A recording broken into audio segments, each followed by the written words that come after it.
তো যারা 2025 সালে উচ্চ মাধ্যমিকে দর্শন পরীক্ষা দেবে, আমি তোমাদের এখন যে ক্লাসটা করাচ্ছি ভীষণ গুরুত্বপূর্ণ। এই যে প্রশ্নগুলো দেখছো এটা হচ্ছে 2024-এর প্রশ্ন, কিন্তু 2024-এর প্রশ্ন পড়েও তুমি 2025-এ 100% কমন পাবে।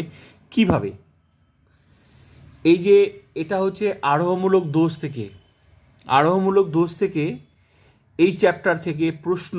এখানে যে উদাহরণের সাহায্যে দেখছো যে যুক্তিগুলি বিচার করো, এই প্রশ্নটা এই দুটো এবার টিকা হিসাবে আসবে 2025-এ।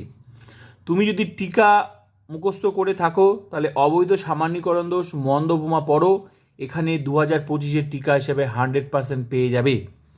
আর এখানে যে টিকা হিসাবে 2024-এ এসেছে, এই টিকা দুটা 2025-এ এখানে উদাহরণের সাহায্যে পেয়ে যাবে।